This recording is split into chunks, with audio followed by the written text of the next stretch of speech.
وقت اور دولت انسان کے ساتھ ہمیشہ باقی نہیں رہتا ہے۔ وقت انسان کا انتظار نہیں کرتا ہے، بلکہ انسان وقت کا انتظار کرتا ہے، اور یہ دولت بھی ہمیشہ باقی نہیں رہتی ہے۔ انسان کے پاس یہ دولت ہمیشہ باقی نہیں رہتی ہے، چند دنوں کے لیے، چند مہینوں کے لیے، چند سال کے لیے انسان کے پاس دولت رہتی ہے، اس کے بعد وہ دولت اس سے جدا ہو جاتی ہے۔ آپ نے اپنی زندگی میں دیکھا ہوگا کہ فلاں انسان بہت مالدار تھا، کچھ دنوں کے بعد، کچھ سالوں کے بعد وہ غریب ہو گیا۔ وجہ صرف یہ ہے کہ دولت آپ کا ذاتی ملکیت نہیں ہے، بلکہ اللہ تبارک و تعالیٰ جسے چاہتا ہے امیر بنا دیتا ہے، جسے چاہتا ہے غریب بنا دیتا ہے۔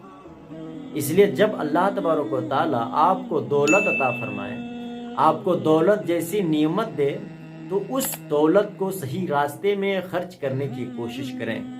غریب و مساکین کو اسی دولت سے امداد کرنے کی کوشش کریں، کیونکہ یہ دولت جس طریقے سے ایک نعمت ہے، اسی طریقے سے یہ دولت ایک فتنہ بھی ہے۔ جب انسان کے پاس دولت آتی ہے تو انسان اس دولت کے چکر میں آ کر کے عیاشیوں میں مبتلا ہو جاتا ہے، گناہوں میں مبتلا ہو جاتا ہے، دولت کے آڑ میں آ کر کے، دولت کے چکر میں اپنے بھائی کو نہیں سمجھتا ہے، اپنے پڑوسی کو پڑوسی نہیں سمجھتا ہے، بلکہ ایک تکبرانہ مزاج اس کے اندر آ جاتا ہے، اور فخر کرنے لگتا ہے کہ ہم سے بڑا کوئی ہے ہی نہیں۔ اے انسان، اللہ نے آپ کو دولت جیسی نعمت عطا فرمایا ہے، آپ کیا سوچتے ہیں کہ دولت یہ رزق کا سب سے بہترین درجہ ہے؟ یہ دولت، مال و ثروت، یہ رزق کا سب سے ادنا درجہ ہے، رزق کا سب سے ادنا درجہ ہے، اور رزق کا سب سے بہتر درجہ وہ صحت و تندرستی ہے۔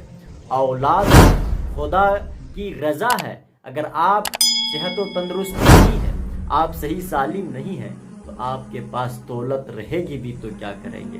آپ کے پاس مال و دولت رہے گی تو آپ کیا کر سکتے ہیں؟ اگر آپ کے پاس اولاد نہیں رہے گی تو اس دولت کس کے لیے کمائیں گے؟ آپ دولت کس کے لیے اکٹھا کریں گے؟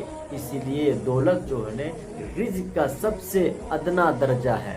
اس لیے جب اللہ تبارک و تعالیٰ دولت جیسی نعمت عطا کرے تو اس دولت کو صحیح راستے میں خرچ کرو، اس دولت کے ذریعے سے غریب و مساکین کی امداد کرنے کی کوشش کرو، اس دولت کے ذریعے سے کسی مجبور انسان کی مدد کرنے کی کوشش کرو۔ جب آپ اپنی دولت کے ذریعے سے کسی مجبور انسان کی، کسی غریب انسان کی مدد کرو گے تو اللہ تبارک و تعالیٰ آپ سے اتنا خوش ہوگا کہ اللہ تبارک و تعالیٰ اور زیادہ دولت آپ کو عطا فرمائے گا، اور دونوں جہان کی سعادتیں بھی نصیب فرمائے گا، دونوں جہان کی نعمتوں سے آپ مالا مال ہوگے۔